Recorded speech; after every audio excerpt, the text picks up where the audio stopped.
Well, this is only the second time in history that we have given this award as a couple. This award, or any award, actually.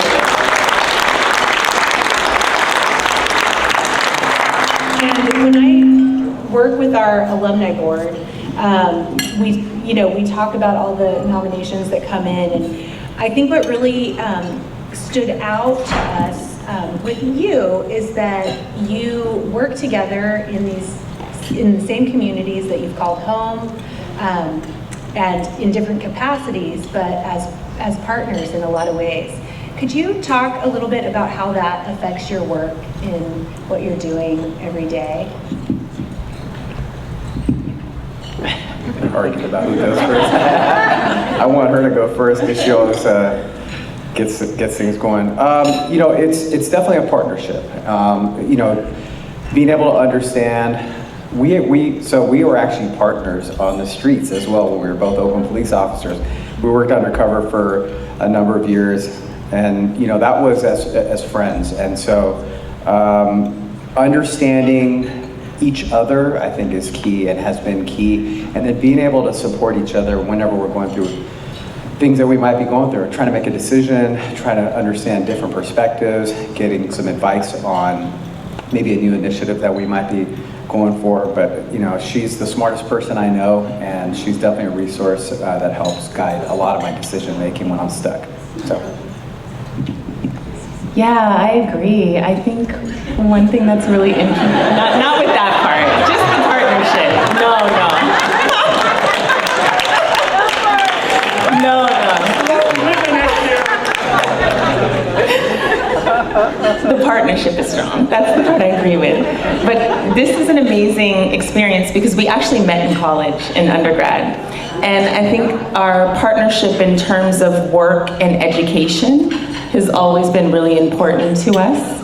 And so to be today on the stage being honored is really special. In terms of the ways in which we support each other, I think we're very values aligned. We both are significantly committed to equity, social justice, public safety, and we're not afraid to change management. And so, but because we work in the system at different leverage points, I'm really trying to focus on using community resources to do prevention. And then obviously as a police chief, he's also focused on prevention, but has to do, the hard part of when all of the other systems fail. He has to do the accountability piece. So having us in the same house to be able to think through community safety and equity from different vantage points is really, really important. And I feel very blessed to have you as my thought partner.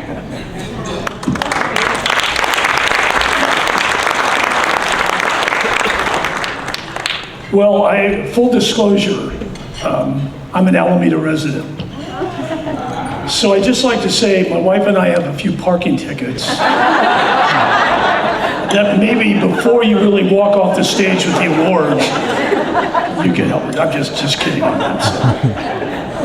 If you know anything about Alameda, you're not a true resident unless you've lived there about 100 years. So I'm a new resident. We moved in 1969, wow. So it's pretty new for us. But I do know, on a more serious matter, I do know that a big part of the program you were both in was social justice. And it's a big part of a thread which goes through a lot of what goes on here at St. Mary's. So I wondered if you could expound on how that aspect of your master's degree has affected your work, the social justice part.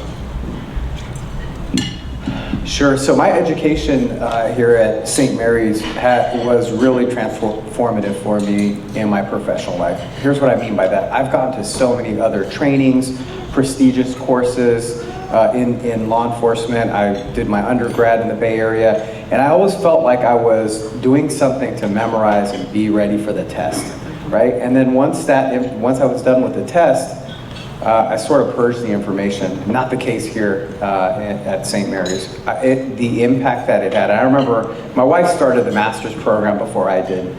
And she'd come home and she'd be talking about the different things that she was learning and sparked some interest, and I followed her footsteps, came here to St. Mary's, and I was waiting for that spark.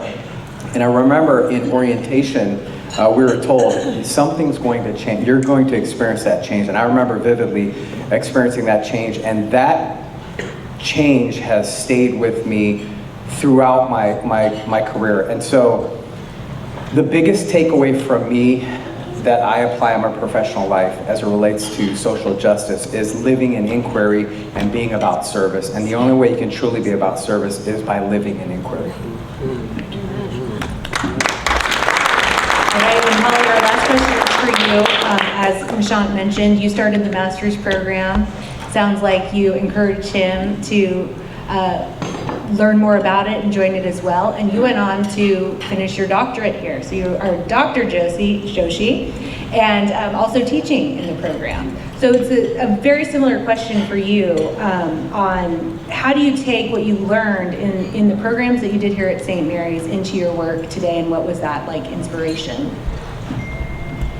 Yeah, absolutely. We were actually both in a different master's program together, and it was very technical, traditional kind of management program that, to your point, was just kind of teaching you management technical tools, and it was memorization, rote memorization and test taking, and I just was bored and frustrated and started looking around and found the St. Mary's program and enrolled, and it was much more than I could have even imagined. It was absolutely life and career changing within the first 3 to 6 months. I was talking to my little brother, encouraging him to look at St. Mary's, and it was really difficult actually for me to put it into words.